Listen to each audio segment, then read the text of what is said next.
dedicate children, kumweka wakfu mtoto, si watoto, mtoto. Jina la Bwana apewe sifa. Na sasa jina wakfu ndio tunaweza angalia kwa njia mbali kidogo. Bwana apewe sifa. Haleluya. Tutaangalia mini ya kwanza ya wakfu, alafu ndio tuendelee na hii message ambayo ya kuweka mtoto wakfu. Bwana Yesu asiwe sana. Kumweka mtoto wakfu ni kwamba ni kumkabidhi mtoto kwa Mungu kwa kusudi muhimu. Bwana apewe sifa. Kumkabidhi mtoto kwa Mungu kwa kusudi muhimu, the good purpose, ama jambo fulani ambalo Mungu ameliandaa. Sasa ili jina wakfu pia ukiliangalia liko na meaning kadha wa kadha. Jina la Bwana apewe sifa. Haleluya. Meaning nyingine ni kutengwa au kutolewa kwa Mungu kwa ajili ya matumizi na huduma yake. Bwana Yesu asifiwe sana. Kwa hiyo wakati tunapoweka mtoto wakfu ni kumtenga ama kutengwa, kutolewa kwa Mungu kwa ajili ya makusudi ama matumizi ya huduma. Kwa hiyo mtoto unapomweka wakfu unamwandaa kwa sababu ya ministry.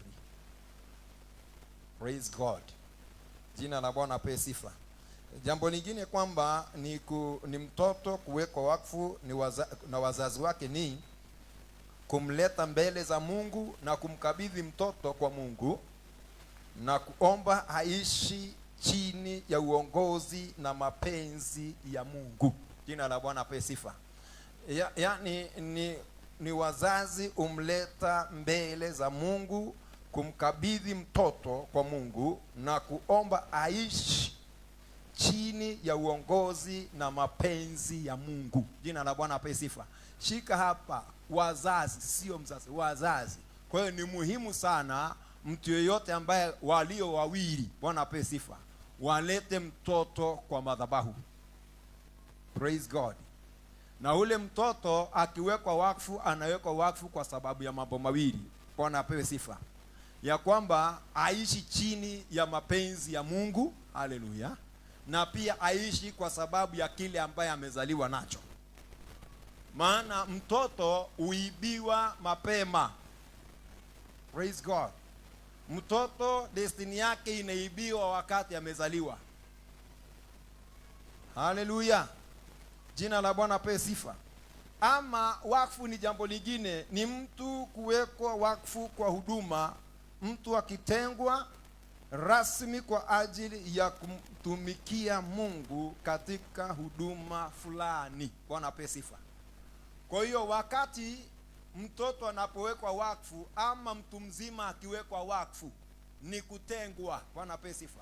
Ama kuwekwa rasmi kwa kazi ambayo ni maalum, ambayo inafaa Mungu amekutenga nayo. Praise God. Kwa hiyo hata priest wanafaa kutengwa kwa ajili ya kazi ya priest. Kwaya wanaweza tengwa kwa sababu ya kazi ya kwaya. Kwa hiyo ni kazi maalum. Jina la Bwana apewe sifa. Sema amen. Kwa hiyo kuna watu walizaliwa wakiwa wametengwa, haleluya, kutoka tumboni mwa mama yao.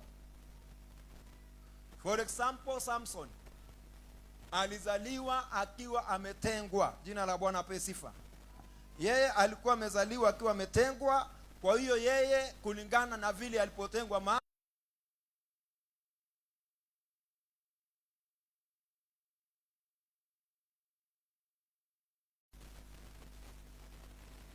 Praise God. Hallelujah. Kwa hiyo kuweka mtoto wakfu ni muhimu sana.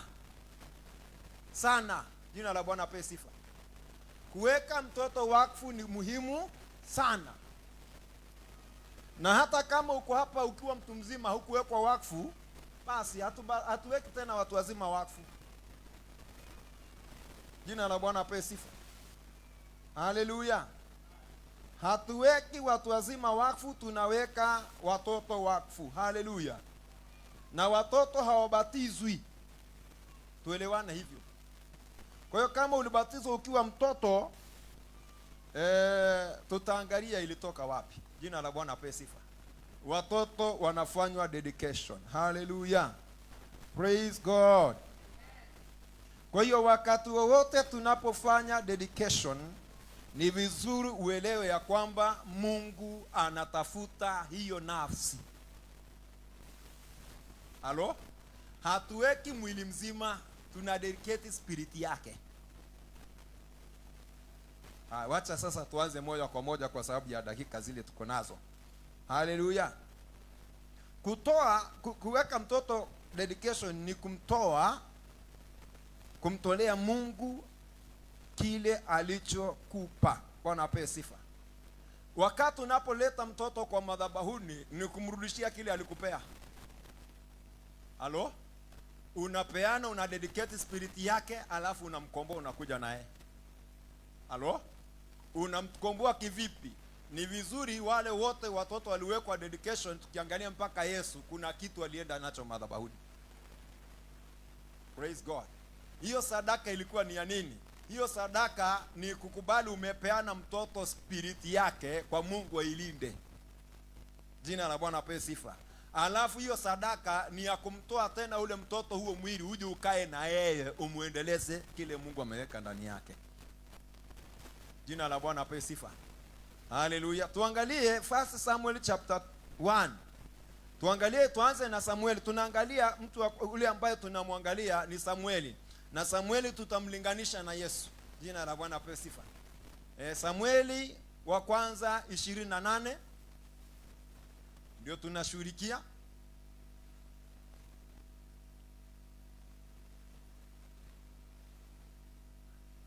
Anasema, kwa sababu hiyo mimi nami nimempa Bwana mtoto huyu, wakati wote atakuwa hai amepewa Bwana, naye akamwabudu Bwana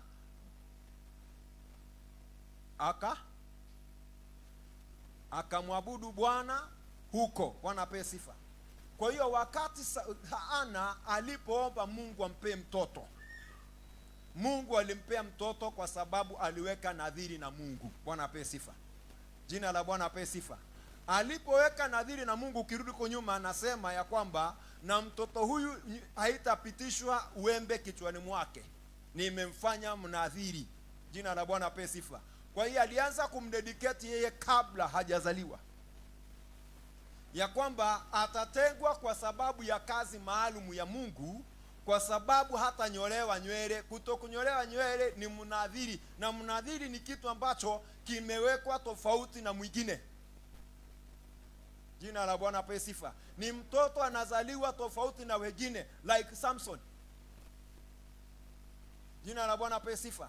Kuna another somebody tuliongea naye, akaniambia sijui Samson nini, nikamuuliza maswali mengi sana.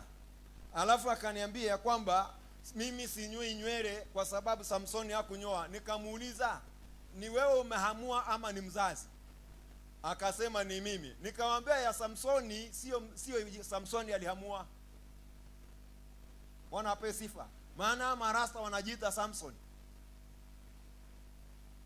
Lakini sio Samson anahamua, ni malaika aliambia mama yake na baba yake asinyolewe. Kwa hiyo nywele yake ilikuwa dedicated, imededictiwa kwa Bwana kwa sababu ya power Mungu anaitumia hapo. Na sisi hatutumii power ya nywele. You understand me? Hatutumii power ya nywele, tunatumia power ya Holy Spirit. Maana nguvu ya Samson ilikuwa kwa nywele, yetu iko ndani. Delila hata inyoa tena. Jina la Bwana apewe sifa. Kwa hiyo hapa ni mtoto amewekwa kwa sababu ya Bwana. Kwa sababu hiyo mimi nami nimempa Bwana mtoto huyu, wakati wote atakuwa hai. Jina la Bwana apewe sifa. Kwa hiyo wakati unakuja kuleta mtoto kwa madhabahu, ni kudedicate mtoto kwa Bwana mpaka siku ile Mungu atamchukua. Haleluya. Mtoto yote amefanywa dedication, shetani hawezi kumtumia kwa devil worshiper. Maana devil worshiper wanatumia spirit. Na ndio maana tunaileta kwa Bwana akiwa mdogo. Jina la Bwana apewe sifa. Maana mtoto akizaliwa ndani ya moyo wake hamna kitu. Yuko empty. Ni kile utakachoweka. Haleluya.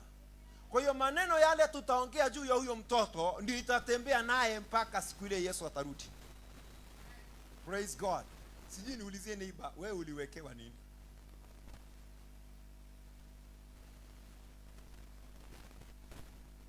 Na ndio maana Wakristo tuko fugufugu sana. Jina la Bwana apewe sifa. Ndio utakuta kasichana kama Mkristo kameolewa na Muislamu. Na msichana wa Muislamu hawezi olewa na Mkristo. Lazima ukwambie uisilimu kwanza. Lakini hawa wa kwetu bora mwanaume. Inategemea uliwekwa wakfu wapi. Jina la Bwana apewe sifa. Haleluya. Kwa hiyo wao wa ndugu zetu ni kwa nini hawezi kubadilishwa? Mtoto wao akizaliwa hata kabla hajafika nyumbani ana dedicatiwa spirit yake kabla masauti nyingine hata ya shosho hajafika.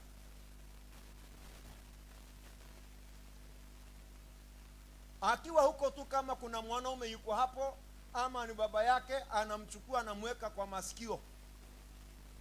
Anamwambia kwa Kiarabu, Allahu Akbar.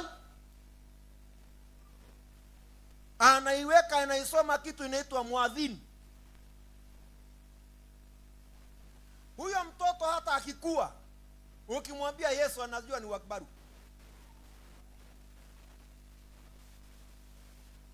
Jina la Bwana apewe sifa. Lakini sisi watoto wetu walizaliwa hata kabla hatujaweka Yesu tukaweka kelele. Gemi. Idano. Waka he.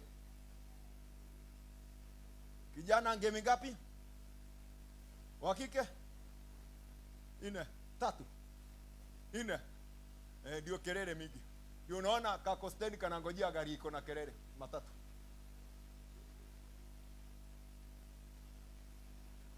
Ikikuja haina kelele anasema ni mgogo.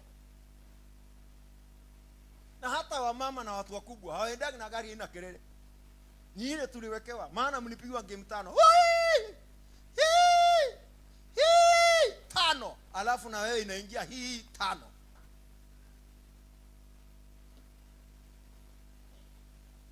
Na ndio maana hata ukiingia kwa nyumba unasikia tu hata muziki iko hapo ni ya kelele. Hata usikii tu inasema kukungungu kukungungu kukungungu kukungungu kukungungu, afu nafanya kanafanya kukungungu kukungungu. Ni ile kelele mliweka mtoto. Bwana Yesu asifiwe sana. Kwa hiyo mtoto kumweka kwa Bwana ni kumuongelesha kile ambacho kinafaa kimuendeleze vizuri katika maisha yake. Jina la Bwana apewe sifa. Sasa Samueli ukiona mambo yote aliwekewa utakatifu. Na ndio maana Samsoni wakati alipozaliwa anaanza kuambia Sauli, umefanya nini? Maana aliwekewa vitu tofauti katika maisha yake. Jina la Bwana apewe sifa. Kwa hiyo ninaomba katika your life ukubali tuweke kitu cha Mungu ndani yako. Haleluya. Yesu alipelekwa hekaluni na kuwekwa wakfu kwa Bwana. Jina la Bwana apewe sifa. Hata Yesu mwenyewe alipelekwa kuwekwa wakfu. Praise God. Na mtu yoyote kama Yesu alipelekwa kufanya dedication na akakabidhiwa kwa Bwana na amezaliwa na Mungu na Roho Mtakatifu, inasema Roho wa Bwana akalalia Mary na nguvu ikakuja juu yake, akapokea mimba. Kimetoka original kutoka biguni ambaye ni kitakatifu, lakini kilipelekwa kwa madhabahu. Jina la Bwana apewe sifa. Kwa hiyo ni muhimu sana watoto wetu tuwaweke katika hali ya kiugu. Na ndio naye Solomon anasema ya kwamba tufundishe watoto wetu njia za Mungu, hata akiwa mtu mkubwa hatapotea. Jina la Bwana apewe sifa. Haleluya. Mtoto wako ukimfanyia dedication, hata akiangalia katuni zile za shetani, asimshiki. Bwana asifiwe sana. Haleluya. Mtoto wako ukimfanyia dedication, hata kutokea Gaza, roho ya Gaza haiji. Mtoto wako ukimfanyia dedication na spirit yake ikae, na maana imeseparatiwa, ikiwekwa wakfu, hawezi kuwa lesbianism, hawezi kuwa gay. Haleluya. Hawezi tafuta vitu vya rainbow. Haleluya. Hawezi iga fashion za dunia hii, maana ndani yake kuna kitu. Hawezi mpata amenyoa kinywele imekaa upande hii imeenda huku na ingine imeenda kule, alafu imekaa kama amekosa kichanuo. Jina la Bwana apewe sifa. Ni kuwekwa wakfu kwa Bwana. Tushukuru sahi watoto tunajua, si tulizaliwa tumewekwa kwa Shetani. Ni Mungu ametukomboa. Bwana Yesu asifiwe sana. Sisi ni Mungu alitukomboa. Si tulizaliwa tukaamshwa na busi na damu. Tetwa hero tuona aburi. Sasa tunakaa tu Shetani tu. Ni Yesu alinihurumia. Na mimi sitaki wangu waende huko. Jina la Bwana apewe sifa. Wakae kwa Bwana. Roho yake ikae kwa Bwana. Hata akifika huko mbele akiharibika, Yesu atamtafuta, maana kuna kitu yake ndani. Sasa kuna wengine hapa shetani wanang'ang'ana na Yesu. Anawaambia Yesu, hii si yako. Alinyolewa nywele ya kwanza nikapewa. Bwana asiwe sana. Huyu walimtusemea pombe. Huyu ni wangu. Jina la Bwana apewe sifa. Na please wa Kristo, msichanganye mambo ya Mungu na ya mzimu. Una dedicate mtoto hapa, alafu unaendelea kufanya inywe ya mwana.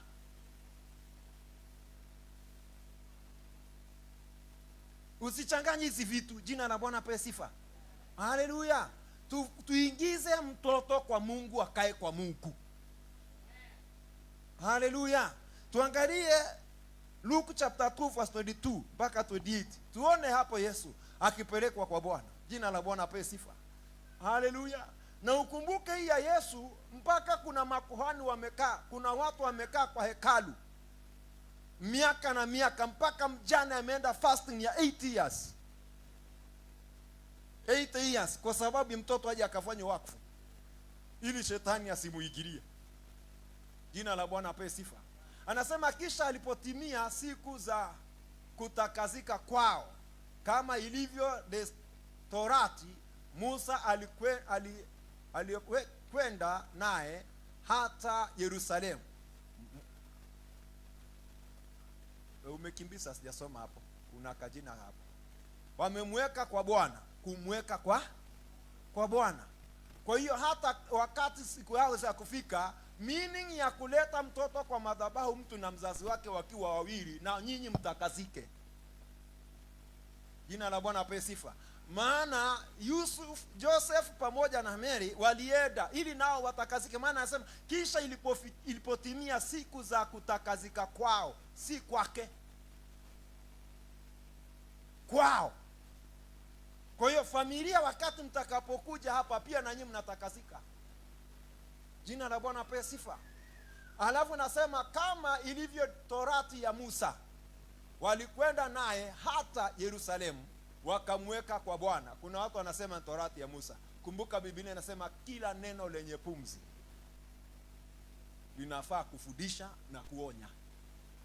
Jina la Bwana apewe sifa. Angalia mstari wa 23. Kama ilivyoandikwa katika sheria ya Bwana, kila mtoto wa kiume aliye kifungua mimba wa mamaye ataitwa mtakatifu kwa Bwana. Haya, angalia mstari wa 24. Wakatoa sadaka kama ilivyonenwa katika sheria ya Bwana, ua wawili au makida wa njiwa wawili. Hao walikuwa maskini kabisa. Jina la Bwana apewe sifa. Maana inasemekana hata kama huna kitu uende na njiwa, ili mtoto yule utakapomdedicate kwa Bwana, Bwana ape sifa, ile njiwa ibaki hapo. Halo? Alafu ama ile sadaka ibaki hapo, ndio utoke na mtoto wako. Bwana ape sifa. Meaning spirit yake itakuwa kwa Bwana ikilindwa. Halo? Na wewe utabaki na mwili ukiongezea maneno, ukimwelekeza. Jina la Bwana ape sifa. Ukiwa mtoto wako umemleta kwa Bwana, uko na kazi ya kuendeleza kile umeanza. Si umlete hapo useme asinimleka kwa Bwana. Nani amekwambia ni hivyo huko? Utafanya kazi. Jina la Bwana ape sifa. 25, natazama pale Yerusalemu palikuwa na mtu jina lake Simeoni, naye ni mtu mwenye haki, mcha Mungu, akitarajia taraja ya Israeli, na Roho Mtakatifu alikuwa juu yake. Shikeni wapi? Juu yake. Kwa nini alikuwa juu yake? Maana mwenye kuleta roho wa kukaa ndani hakuwa amekuja, na ndio amemleta. Jina la Bwana ape sifa. Kwa hiyo jambo la kwanza, ili uweze kuweka mtoto wako wakfu, kuna mambo mawili hapa kadhaa. Anasema mtu huyo jina lake Simeoni, naye ni mtu mwenye haki. Si wote wanawekea watoto mkono. Maana ukiniletea kama sina haki, nimebeba usherati, huyo mtoto namwekea roho ya usherati. Haya, munielewi? Ikiwa napiga mke wangu kwa nyumba, uniletee mtoto wako nimemdedicate kwako, huyo mtoto naweka roho ya kuchapa mama. Kwa lazima mtu anaweka watoto wakfu ni mtu mwenye haki. Na huyu mtu mwenye haki anapatikana wapi? Kutokana na Romans chapter 3 verse 23 inasema ya kwamba tulitenda dhambi tukapungukiwa na utukufu wa Mungu. Jina la Bwana apewe sifa. Lakini tumehesabiwa haki kwa damu ya Yesu Kristo kwa neema yake. Kwa hiyo wakati tulipookoka tukaondolewa dhambi, tulihesabiwa haki. Jina la Bwana apewe sifa. Na hiyo haki ndio inafaa ikae ndani ya mtu. Na baada ya hapo, kwa sababu niko na haki, ninaweka haki kwa mtoto. Jina la Bwana apewe sifa. Then ni mcha Mungu, fear of the Lord. Kwa hiyo mtoto anawekwa haki na kumcha Mungu.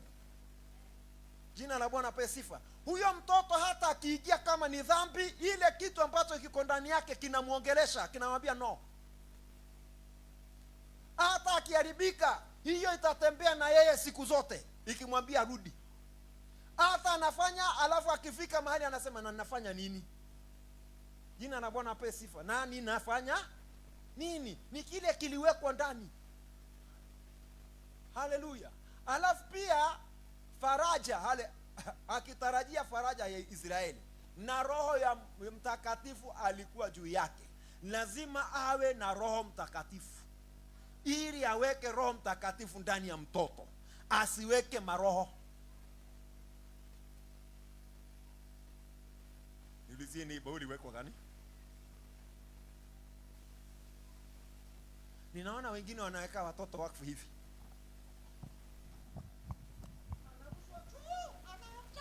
Anadakwa. Eti ni kuweka mtoto wakfu. Anasumbushwa tena, anarudishwa mama mwingine, anakamatwa juu, alafu anapelekwa tena rudia, mimi ni wangu ndakunyang'anyia kwa njia. Maana unaweka mtoto wa kurukaruka njia, unaweka roho mtoto wa kurukaruka na kupaa kwa anga kufanya mambo ya vituko. Mimi ukirusha wangu wa kwanza, ya pili nakwambia mweke chini kwanza, na ukikataa na kuweka kofi mbili. Wacha nikatubu mbele. Maana haiko kulingana na Bible. Bwana apewe sifa. Haleluya. Hakuna mahali Biblia imesema turushe. Ninakaona bana kaonio huruma. Unaweza sema ni football wanacheza na hiyo. Ai, hapana jamani, tukiokoka tuwe watu werefu na tukae katika maandiko. Jina la Bwana apewe sifa. Na mahali wanarushia hakuna altar. Ni kwa barabara. Mimi napenda James maana anaongea kweli. Na ndio maana kuna makanisa ya roho, si ya Roho Mtakatifu. Kanisa za roho. Hata ubatizo nikwambia kuna ubatizo nyingi. Kuna ingine naona watu wanaingia chini ya miguu, wanatokea huko. Eti nakubatiza katika jina la Baba na la Mwana, pita chui. Unatokea huko, eti ni ubatizo wa maji mengi. Hii dunia imejaa vituko. Na ni Yesu alisema watakuja. Jina la Bwana apewe sifa. Haleluya. Kwa hiyo inafaa usiondoe. Inafaa mtu yeyote anafaa kudedicate mtoto. Ana Roho Mtakatifu, sio maroho. Roho Mtakatifu. Maana anawekwa wakfu awe mtakatifu. Jina la Bwana apewe sifa. Haleluya. Mimi sikuwekwa wakfu, nilipelekwa kwa kubatizwa nikiwa mdogo. Na nikawa na baba wa ubatizo. Ananisimamia hapo pembeni, ndio anaulizwa, umekubali kubatizwa?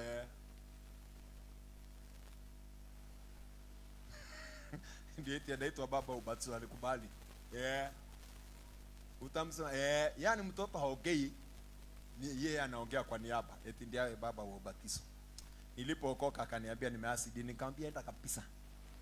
Eti akaniambia unajua wewe ni baba yangu ubatizo. Nikamwambia niko na baba one wa mbinguni. Number 2 yule alinizaa, pengine sijui. Praise God. Yani niwekwe wakfu kwa wanyama na damu, alafu nikafanywe hivi, eti nakubatiza, alafu mwingine anaungama juu yangu. Si lazima tu nitakuwa na vituko. Mbuzi ni hiyo inaongea, alafu mimi sija confess, wameni confess kwa niaba ya mwingine. Nitakosaje kufanya vituko? Huku mizimu inaongea juu yangu, huku nimefanywa kakidole. Lazima itatembea. Na ndio maana dunia hii ni mbaya. Haleluya. Jina la Bwana apewe sifa. In fact, kama tutafanywa dedication kulingana na Mungu, jela haitakuwa na watu wengi. Praise God. Kwa hiyo kuna wengine wamewekwa wakfu na waisi. Waisi wanakuwa wengi. Wako na roho ya wizi. Maana hata kama ni mwizi wa tithe, siwe ni mwizi. Tuendelee hapo. Kuna mwingine anaweka wakfu na ako na mtoto hapo kwa kwaya. Unasikia mtoto wako akisikia kukaa kwa kwaya, akikaa kwa kwaya miezi 2-3, na hiyo akiwa na 16 ako na mimba. Ni wakfu. Na msiniangalie kwa ubaya.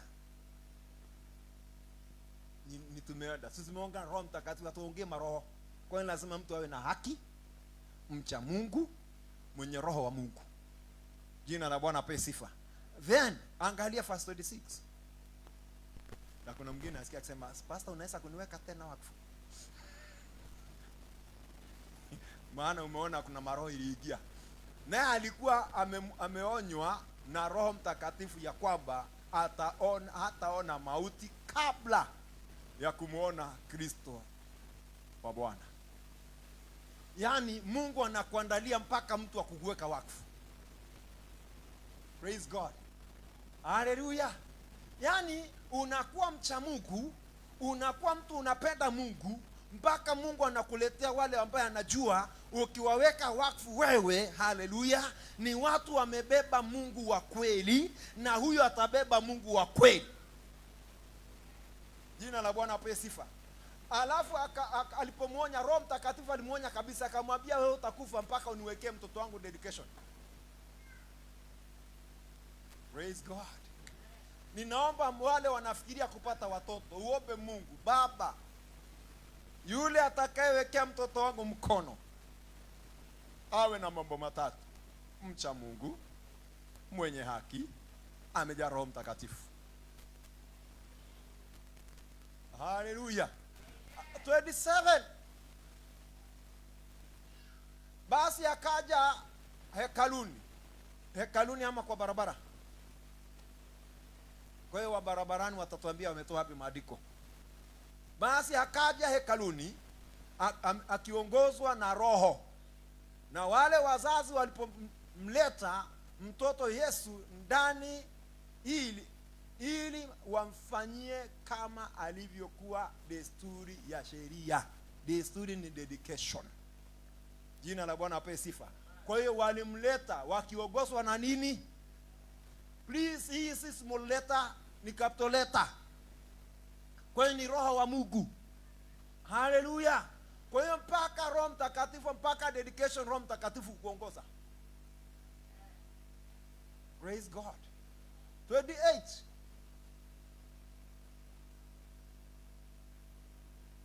Harakisha kwa sababu time imeenda. Yeye mwenyewe alimpokea mikononi mwake, akamshukuru Mungu akisema. Kwa hiyo unapokelewa mikononi. Haleluya. Si kurushwa juu. Anasemaje 29? Sasa Bwana, namshukuru mtumishi wako kwa amani kama ulivyosema. Bwana apewe sifa. Kwa hiyo ni kitu ilitimia. Sasa mtu mwenye haki akikuwekelea mkono, Bwana apewe sifa, na akikudedicate, haleluya, kuna faida zinapatikana. Praise God. Hebu turudi katika kuna faida gapi zinapatikana. Jina la Bwana apewe sifa. Haleluya. Ukiwekewa mtoto wako wakfu, atapendeza Mungu na wanadamu. Mtoto wako akiwekwa wakfu atapendeza Mungu na wanadamu. Samueli wa kwanza 26. Wa pili 26. Samueli wa kwanza 2:26. Kwa haraka. Anasema Bwana ameondoa. Na yule mtoto Samueli akazidi kukua, akapata kibali kwa Bwana na kwa watu pia. Bwana apewe sifa. Kwa hiyo mtoto tunamweka wakfu, jambo la kwanza azidi kukua. Haleluya. Na anakuwa kimwili na kiroho. Namba 2, apate kibali kwa Bwana. Namba 3,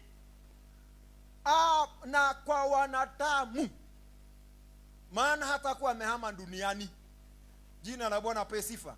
Kwa hiyo wakati unaweka mtoto wakfu, anapendezwa na Mungu, na anapendeza Mungu, na anapendeza wanadamu. Hachukizi wanadamu kwa kunyakua simu. Haleluya.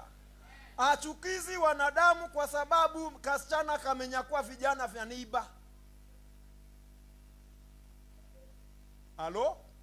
Eti kasichana kamewekwa wakfu kwa Mungu, mambo mawili anajua: kupendeza Mungu na wanadamu. Hiyo tu ndio najua. Yaani kwa kupendeza Mungu ni hii, kuwa na haki na kumcha Mungu. Maana mtu mwenye haki na kumcha Mungu lazima hata kwa wanadamu watafurahia. Haleluya. Eti kijana wako simu inaanguka, anapea mwenyewe. Shule hawezi itwa ameiba vitabu. Na suspect nyinyi wote hamkuwekwa wakfu.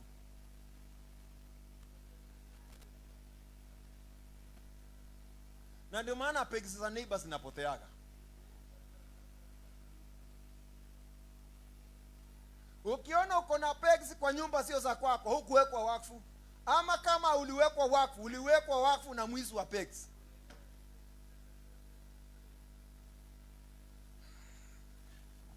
Jina Bwana apewe sifa. Haya, mtu mwingine alienda na hiyo ni nini? Bwana Yesu asifiwe sana. Haleluya. Kumtoa mtoto kwa Mungu, na atatembea na hekima, kupendeza Mungu na wanadamu. Jina la Bwana apewe sifa. Luke chapter 2 verse 52. Haleluya. Ukiona kuna watu kijijini hawapendezi, please turudishe na tena tukuweke wakfu. Ukiona wewe nisumbua mpaka ukaproti, uje ni kuweka tena wakfu. Anasema naye Yesu akazidi kuendelea katika hekima, sema kuendelea katika hekima na kimo, akipendeza Mungu na wanadamu. Kwa hiyo wale wanasema haina haja nipendeze Mungu na nipendeze wanadamu, ni Mungu peke yake, hukuwekwa wakfu wewe. Baka unatoa nyimbo nikiota ukenia gai na kenike. Bwana ape sifa. Eti siwezi pendeza Mungu na nipendeze wanadamu.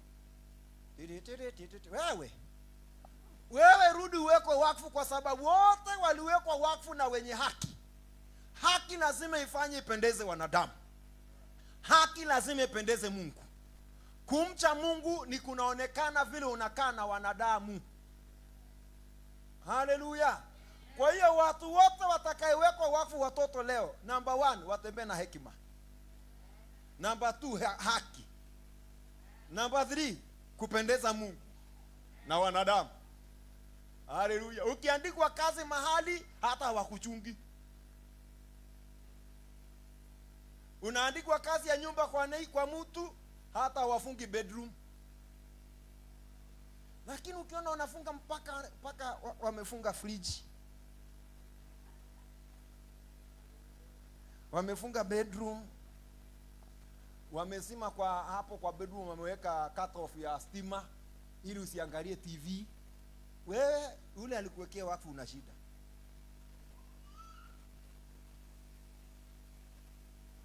Haleluya. Wamama Bwana asifiwe. Mpaka siku hizi mmegeuka, mnakuwa na kitu inaitwa baby shower. Tutaona baby shower.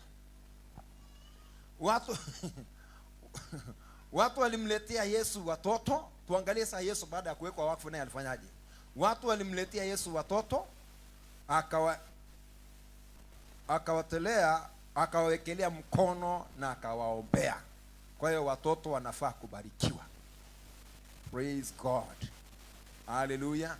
Kwa sababu ya kati tutaenda kutafuta Marko na hapo na Matthew chapter, utaenda kujifanyia research. Hii ni mawekea mtihani, hakuna kusoma hiyo. Bwana ape sifa. Si mnakumbuka mahali Yesu anasema waacheni watoto waje kwangu, na akawawekelea mkono. Bwana ape sifa. Nani anajua hiyo maandiko maliko? Nione uliwekelewa mkono na nani? Nione nani aliwekelea mtu mkono mwenye maarifa ya haraka. Okay, nitawapatia, iko kwa Mark na Mathayo. Ni wapi?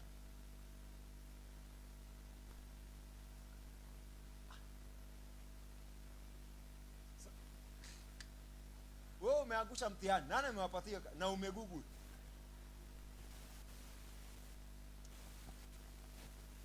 Sasa kwa nataka usome nene. Hiyo ingine mtafute wenyewe. Ndipo akaletewa watoto wadogo ili aweke mkono yake juu yao na kuwaombea. Wanafunzi wake wakamkemea. Akawakemea. Kwa nini waliwakemea? Maana wanafunzi hawakuwekwa wakfu. Kwa hiyo mtu hajawekewa wakfu anapinga vitu vingine na kupiga wengine wasifikie pasta. Sio mimi nimeandika. Please, amesema ndipo wakaletewa watoto wadogo ili aweke mikono yake juu yao na kuwaombea. Wanafunzi wake akafanyaje? Kwa sababu hawataki, maana wao wenyewe hawajafanywa hivyo. Wao Mathayo alipatikana akifua samaki. Nifuate. Bwana ape sifa. Sasa hao wamekuja na watoto wakawekewa nini? Mikono. Kwa hiyo kuna kuwekelea watoto mikono kulingana na New Testament. Jina la Bwana ape sifa. Ni watoto wawekelewe nini? Mikono. Wawekelewe Roho Mtakatifu ndani yao, na huyo Roho Mtakatifu awaongoze na kuwafundisha. Praise God. Hallelujah. Kuweka watoto wakfu ni tendo la kumkabidhi mtoto kwa Mungu. Bwana apewe sifa. Andika tu hivyo. Kuweka watoto wakfu ni tendo la kumkabidhi mtoto kwa Mungu. Kwa hiyo tunakuja kukabidhi watoto wetu kwa Mungu. Jina la Bwana apewe sifa. Jambo lingine hapa ni kwamba ni kumshukuru Mungu kwa zawadi ya mtoto. Kwa hiyo wakati tunamleta awekelewe mikono ni kumletea Mungu kwa sababu tunamshukuru ametupea. Jina la Bwana apewe sifa. Namba 3, na kumwombea ulinzi na hekima na baraka kwa Mungu. Jina la Bwana apewe sifa. Kwa hiyo wakati tunaweka watoto wakfu ni kuwaombea ulinzi, security, wisdom na blessing. Praise God. Na vile mmenyamaza, na nyinyi mmekasirika kama Petero.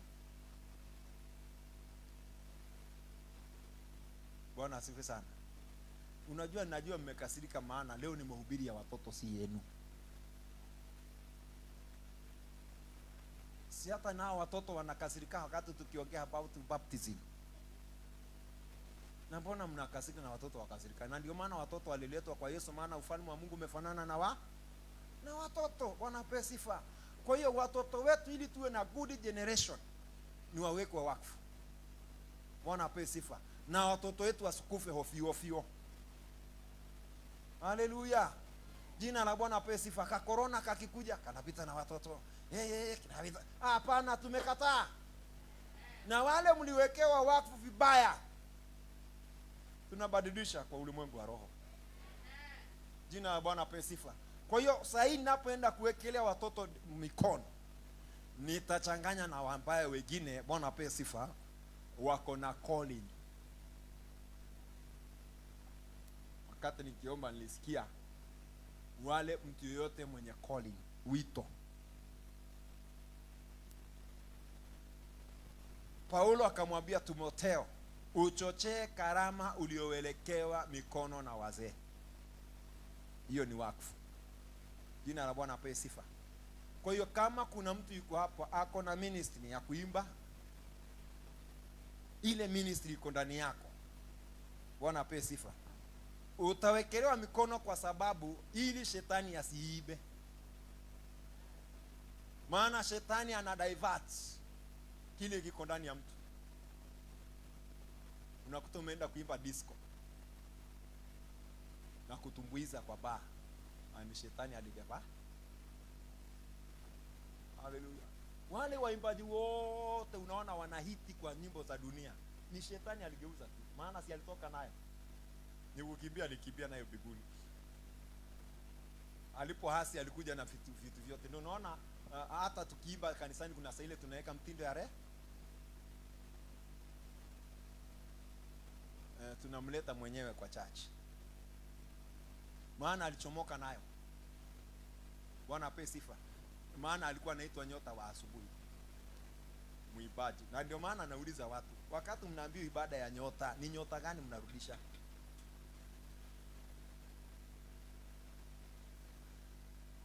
Niulizie neighbor, wakati ulienda kutafuta nyota na kurudishiwa, niulize. Na naomba muulize, niulizie hapo. Niulizie neighbor, mwambie neighbor, wakati ulienda kurudishiwa nyota ni gani?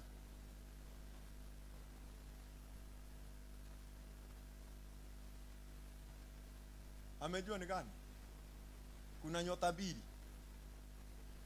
Kuna nyota ya alfajiri na kuna nyota ya asubuhi. Ni gani ulirudishiwa?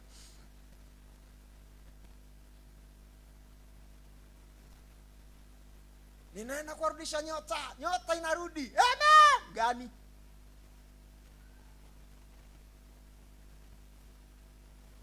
Na wale ambao waliongozwa na nyota, mahali Yesu yupo, ni mamajusi, wise men. Hao wanafanya kazi gani?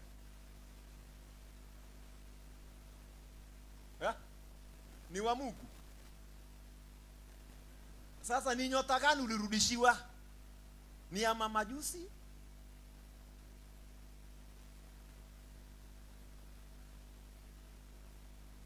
hamsemi imani maana mko nayo. Ama ni alfajiri. Maana nyota alfajiri ni wakati uko na giza giza saa 9. Nyota ya asubuhi ni kuanzia saa 1 kuna mwangaza. Ni gani urudishiwa? Maana Yesu anaitwa nyota ya asubuhi. Shetani nyota wa alfajiri. Ni gani urudishiwa? Na ya pili, unarudishiwaje na angali hiyo nyota iko ndani yako? Kwani Yesu alitoka kwako? Mimi nafikiri mngesema kujeni wale ambao mlirudi nyuma tuwarudishie Yesu.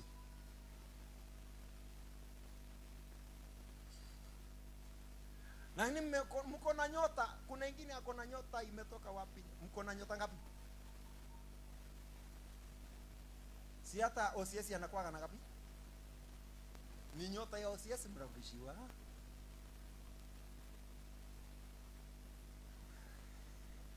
Ama ni nyota ya sasa nani amwambia muweke? Haya.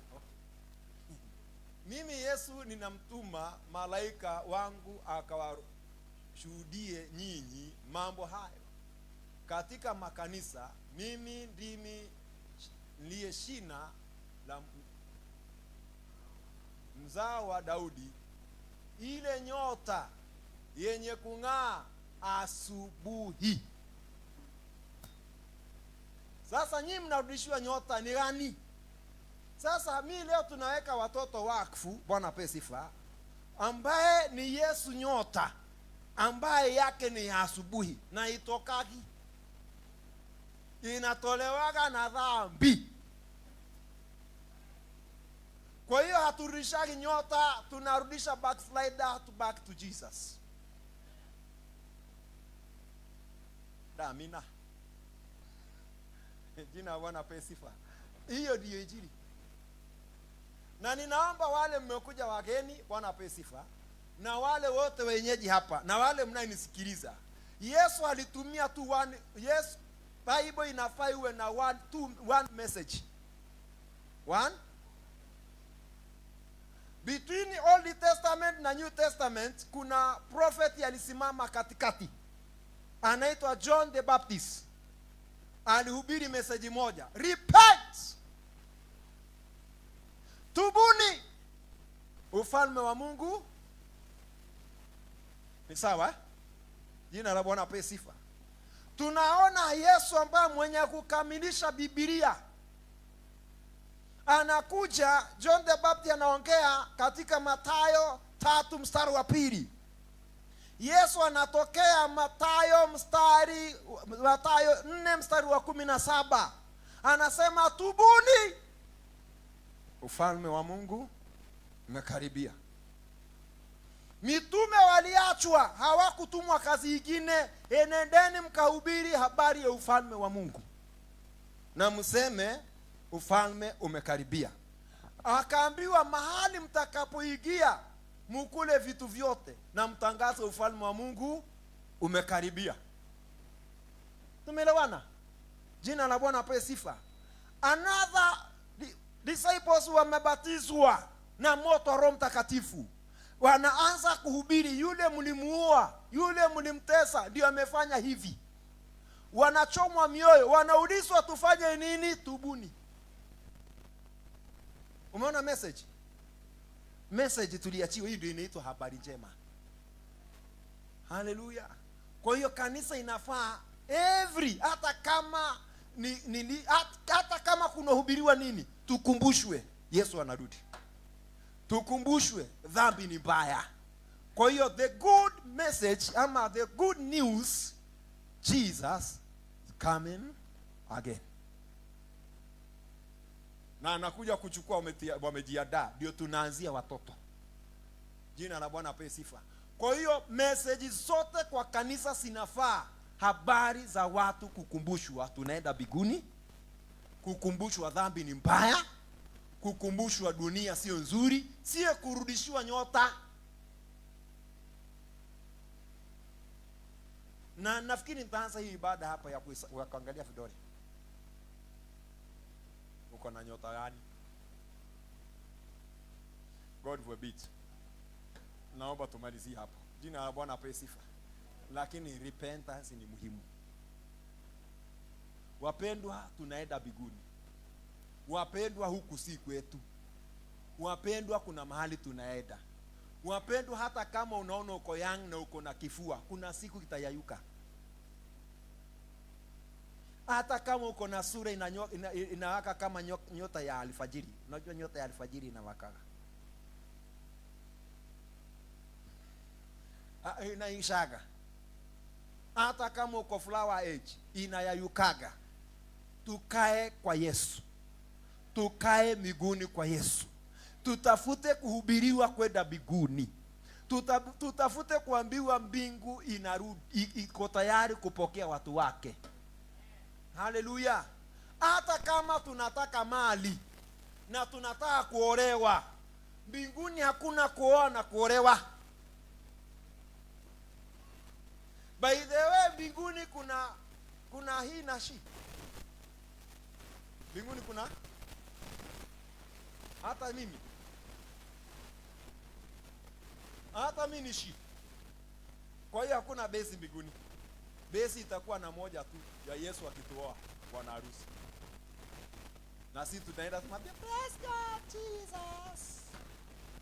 Hata kama unaona vile nahubiri hapa na besi, nikifika kwa Yesu amenilaki maugeni, naambia thank you Jesus for love me and me I love you too. Alafu na blink.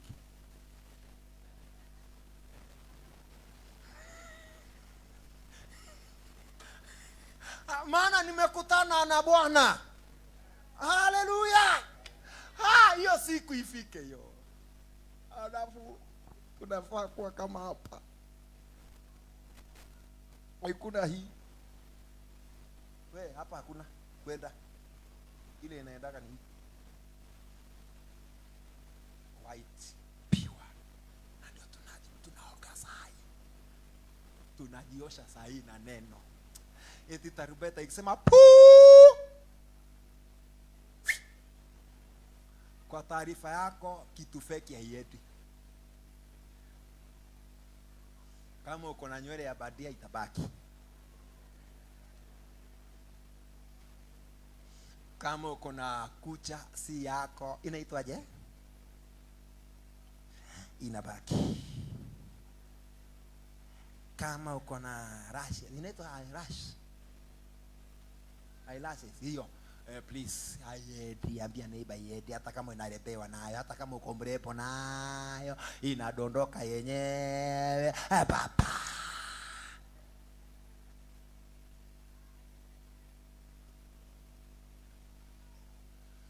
Na naomba ipigwe saa hii tuone nywele zikianguka zenyewe. Pa.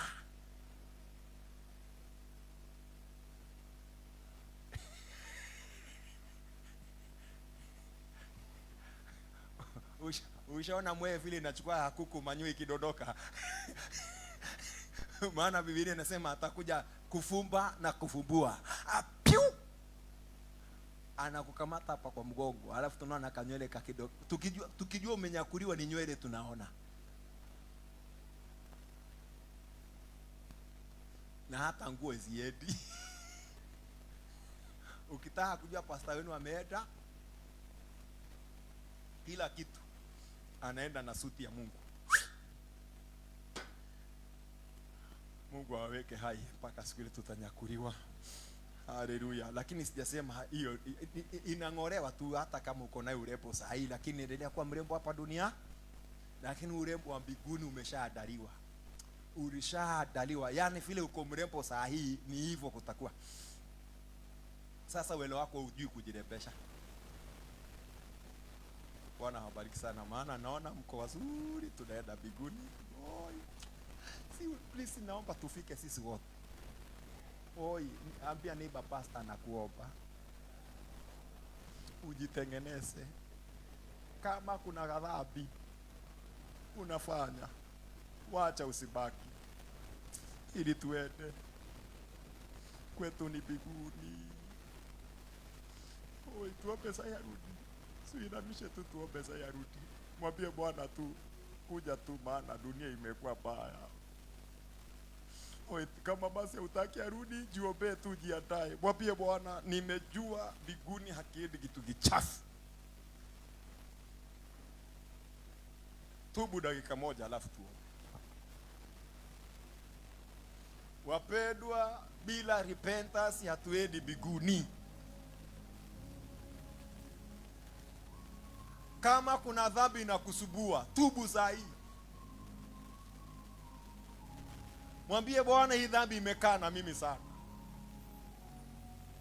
Hata kama uliwekwa wakfu na jambasi, Yesu anaweza kukuokoa. Yesu anaweza kukusamehe. Damu yake ina nguvu. Maana yeye ndiye bwana harusi. Kanisa bibi harusi. Rakata raba robrozeka pradike tasa. Romo shandala bariketeria dobrazeka raba. Shilabaraboria pradiketeria canto robo shilabadi riblabida sarabradio. Rikiri bagandara barabo zarima kenta raboria braita greze kanda rabo roprazekere. Rima shanda labadi blazalima kopro di brazelete balo blazalite ketarabazo. Father, I give you glory. I give you honor. I exalt your name. Oh God. Thank you. Thank you. Thank you. Thank you. Motuita. Naomba tu kama unajua unahitaji utakaso wa damu ya Yesu Kristo ili Yesu akirudi asikuache. Simama tu kwa miguu yako. Wewe unajua tu Yesu akirudi saa hii itakuwa gumu.